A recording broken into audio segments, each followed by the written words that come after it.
Shalom, shalom everyone. Thanks for all the love and advice on my videos. I've been working on a lot while also providing audiobooks. Please like and subscribe if you think this video was worth your time. I also had to change a few things on this channel, so I pray that I can bring out a lot of new information for some, but it won't be for all. We will be discussing Genesis chapter 1, verses 1 through 5, which discusses the first day of creation. If you can, please let me know what you already know about creation and if you see any connections or disconnections with what I am showing you today in Scripture. The Book of Genesis, chapter 1. In the beginning, Elohim created the heaven and the earth was without form and void, and darkness was upon the face of the deep. And the Spirit of Elohim moved upon the face of the waters. And Elohim said, "Let there be light." And there was light. And Elohim saw the light, that it was good. And Elohim divided the light from the darkness. And Elohim called the light day, and the darkness he called night. And the evening and the morning were the first day. Okay, so starting at starting at verse 2 is where I noticed the difference between the KJV and the Septuagint. This is what the KJV reads. And the earth was without form and void, and darkness was upon the face of the deep, and the spirit or Ruach of Elohim moved upon the face of the waters. This is what verse 2 of the Septuagint reads. But the earth was unsightly and unfurnished, and darkness was over the deep, and the spirit or Ruach of Elohim moved over the water. I believe that three things are spoken of in verse 3 and verse 2. Let's begin with the characteristics of the earth in the KJV. It says, without form and void, but we have to go to the concordance to make sure that what's being said is what was written. In the concordance, the number is 84:14, and it is tohu. Definition: formlessness, confusion, unreality, or emptiness. The NASB translation says chaos, confusion, desolation, emptiness, empty space, formless, futile, futile things, meaningless, meaningless, or meaningless, arguments, nothing, waste, waste place. In the Strong's Exhaustive Concordance, this word is from the unused root meaning to lie waste, a desolation of surface, i.e. a desert. Figuratively, a worthless thing, adverbally, in vain or confusion, empty place, without form, nothing, not, vain, vanity, waste, or wilderness. One thing I noticed with this is that there's only one word, or without form or formlessness is the only time that that's really being used in context of the definition. Otherwise, you get empty, vain, empty place, or waste, or wilderness, or like a desert. Keep that in mind. The next word is void, which is 922. It is bohu in the Hebrew. Definition: emptiness. In NASB translation, it comes up as emptiness or void. The Strong's Exhaustive Concordance says emptiness or void, from the unused root meaning to be empty, a vacuity, i.e. superficially a undistinguishable ruin, emptiness or void. So my question is, was it empty, or does both, because both of them seem to say empty and void as the definition for both. So was it really empty, super empty, that it had to give two words that meant empty? Because the word formless, there was maybe 10 different definitions that, while only one was different from all the other ones, that didn't mean something empty. It took a shape. It meant a shape. But let's move on to the Greek. So the Greek threw me off a little bit. I was wondering when it said unsightly, and then I looked at the definition. It is 517 in the Greek. The definition is invisible. Usage is unseen or invisible. The Strong's Exhaustive Concordance reads is invisible from a negative part as a negative particle of haratos, invisible or invisible thing. So I was thinking, okay, so the earth, the Most High couldn't see it? Like, he can see everything. He sees everything. That doesn't make sense to me. How can it be invisible? I can admit, it started to confuse me, so I went on to unfurnished. And the word is, or the number is 180 in the Greek. Definition, incessant. Its usage is not ceasing from or not abandoning. The Strong's Exhaustive Concordance reads unceasing or restless, from a negative particle and a derivative of katapau, unrefraining that cannot cease. So, whenever we go to the KJV and it speaks of the earth, and it says, and the earth was a desolate place and empty. And in the Septuagint it says, and the earth was unseen and restless. Neither one of them was really making sense to me until I went down to verse 10. Starting at verse 9, sorry. And Elohim said, Let the water which is under the heaven be collected into one place, and let the dry land appear. And it was so. And the water which was under the heaven was collected into its places, and the dry land appeared. And Elohim called the dry land Earth, and the gatherings of the waters he called seas. And Elohim saw that it was good. So that's when it really hit me. I was like, oh, the earth was unseen and restless because it was underwater. That's why it was unseen. But let's continue. Next, let's look at darkness, ruach, or spirit, deep and waters. Remember, study for yourself. So the first word is darkness, which is 28:22, chosek. NASB translation is dark, darkness, or obscurity.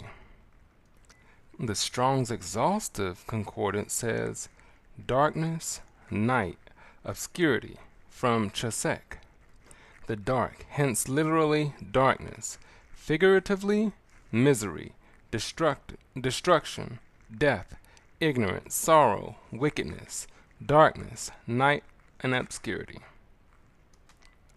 Now in the Greek, it is 22:17, zophos, which the definition is deep gloom. The usage is darkness, murkiness, or gloom. One thing that stuck out to me here, I'm going to read it in the Help Word Studies.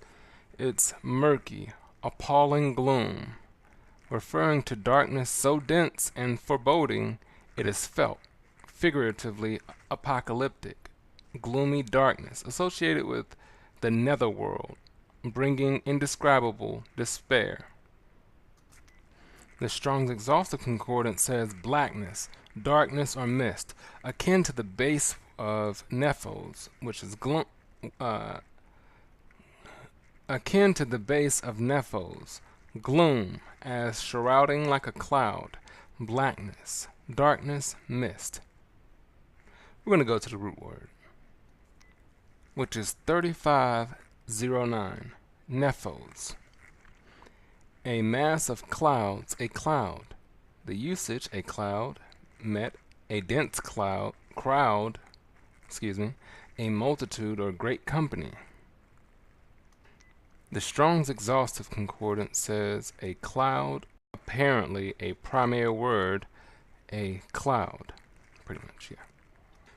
So here I come to the conclusion that with combining the Septuagint and the KJV, the definition for darkness is either a pitch black or a darkness because of a thick cloud. Keep that in mind. The next word is deep, which rang a few bells for me within the Brit Hadashah. The word is tehome, or tehom. The number is 8415 in the Hebrew. Definition, deep, sea, abyss. The NASB translation is deep, deeps, depth, ocean depths, or springs. The Strong's Exhaustive Concordance reads confusion, empty place, without form, nothing, vain, vanity, waste. Or tehom, usually feminine from home, an abyss, as a surging mass of water, especially the deep, the main sea, or the subterranean water supply. Deep place, depth. But let's go to the Greek. The number is 12 in the Greek concordance. The definition is boundless or bottomless.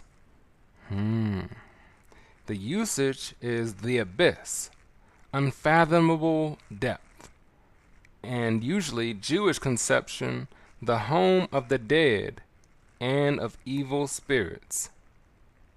Keep that in mind. The NASB translation is abyss or bottomless pit. The Strong's Exhaustive Concordance reads deep, bottomless, from a as negative particle, and from a variation of buthos, depthless, i.e., specially infernal, abyss, deep, bottomless pit. So let's go over to KJV, switching out the words. Starting at verse 2.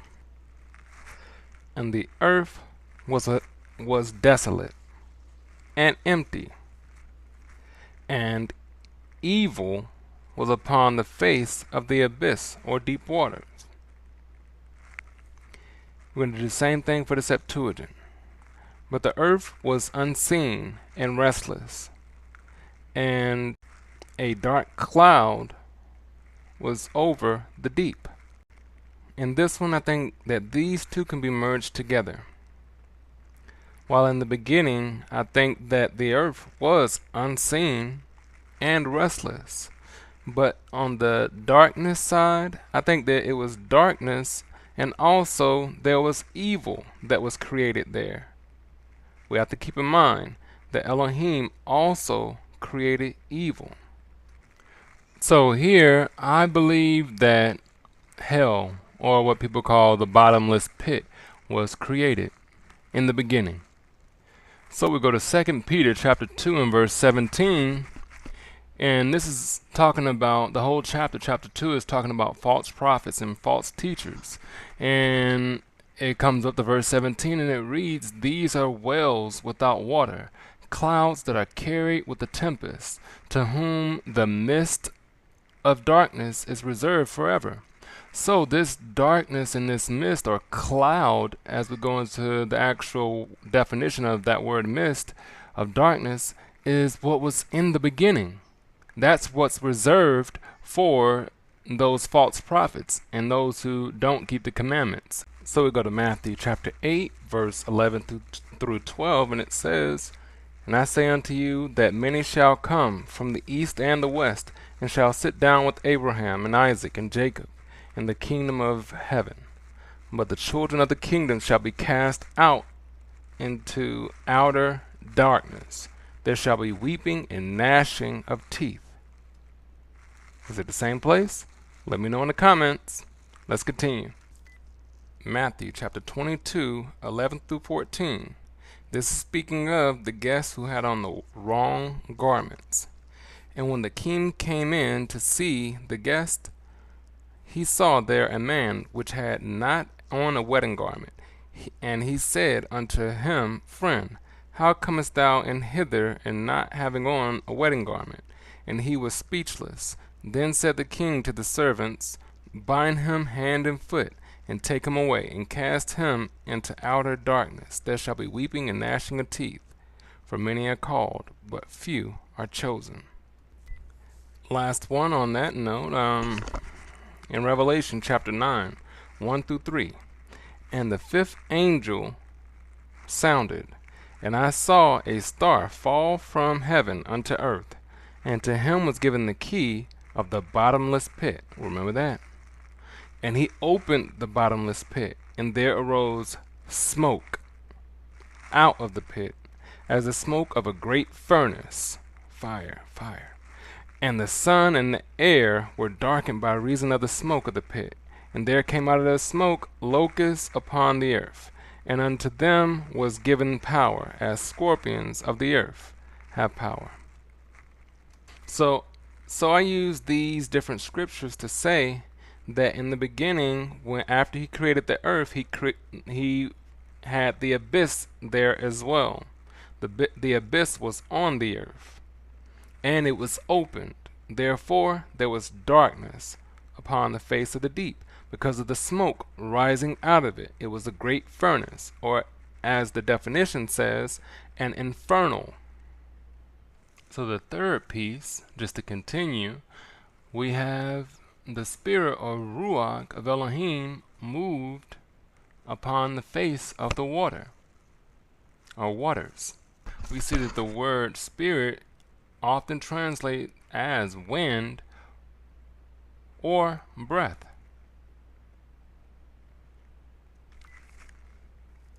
In the Hebrew translation, it has waters, plural, while in the Greek it has water, singular.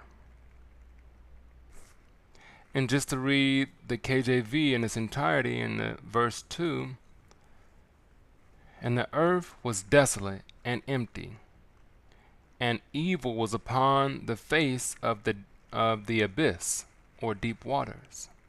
And the breath of Elohim moved upon the face of the waters. But this is what the Septuagint reads. But the earth was unseen and restless, and a dark cloud was over the abyss, or fiery abyss. And the breath of Elohim moved upon or over the water. Alright, so just to move on, we go on to verse 3. And Elohim said, Let there be light. And there was light. And Elohim saw the light, that it was good. And Elohim divided the light from the darkness. And Elohim called the light day, and the darkness he called night. And the evening and the morning were the first day. If I may, let's go to Jubilees chapter 2. And let's look at what it has to say about creation, and what all he created on the first day. And it reads in verse 2 of chapter 2, For on the first day he created the heavens, which are above, and the earth, and the waters, and all the spirits which serve before him, the malachim of the presence, and the malachim of sanctification, the malachim of the spirit or ruach of fire, and the malachim of the spirit of the winds, and the malachim of the spirit of the clouds, and of darkness, and of snow, and of hail, and of hoarfrost, and the malachim of the voices, and of the thunder, and of the lightning, and of the malachim of the spirits, and of cold, and of heat, and of the winter, and of the spring, and of the autumn, and of the summer, and the ruach or spirits of his creatures which are in the heavens. And on the earth he created the abysses, and the darkness, eventide and night, and the light, the dawn and day, which he has prepared in the knowledge of his heart.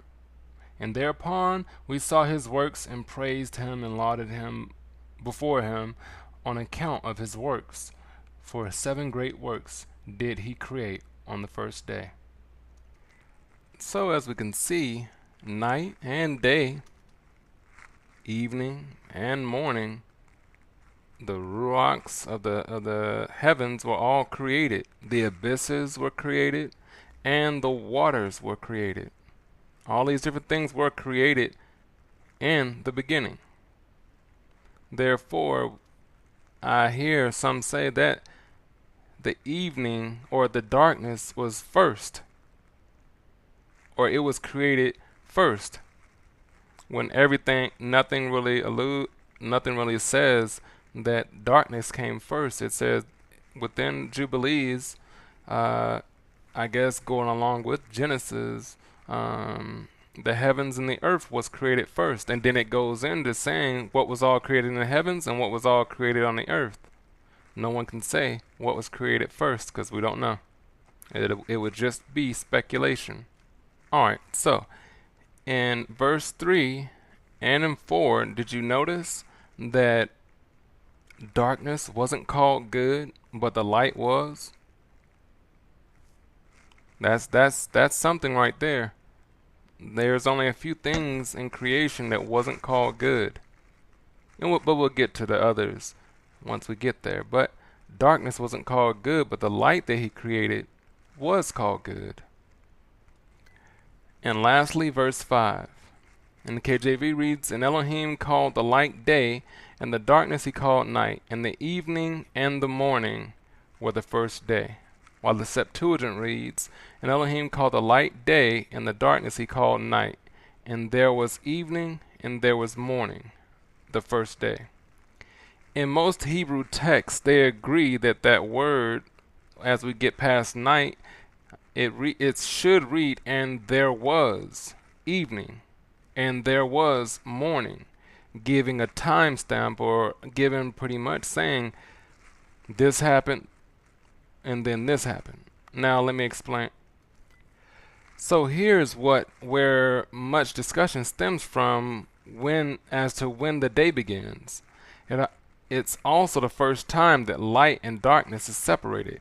It concludes with speaking of the first day, being from the evening to the morning, while the Septuagint explains the evening came after something. It says, and then there was, and there was XYZ. So from the way I see it is, if there is somewhere where it says, and there was, it means that there was something prior to. And you can see what was prior to. Creation of the heavens and the earth. So pretty much how the timeline goes is the heavens and the earth was created, and then once you get to verse 5, and then evening came, or there was evening, and then there was morning. The first day is past. And you can see that as you continue on. My personal belief is that the Most High, during these times, he worked during the day, or during the light. And what made me think of this is what Mashiach said in John chapter 9 and verse 4. He said, I must work the works of him that sent me while it is day. The night cometh when no man can work. So I will leave this video off with saying the light is good. The darkness is bad. The light has its place, and the darkness has its place. And whichever one that the person goes toward, that's where they'll be in the end. And the last verse that I'll use is 1 Thessalonians chapter 5 and verse 5. And it reads, Ye are all children of the light, and children of the day. We are not of the night, nor of the darkness. Alright guys, if you like this video, Make sure to share it, like, subscribe, or ask questions. Shalom.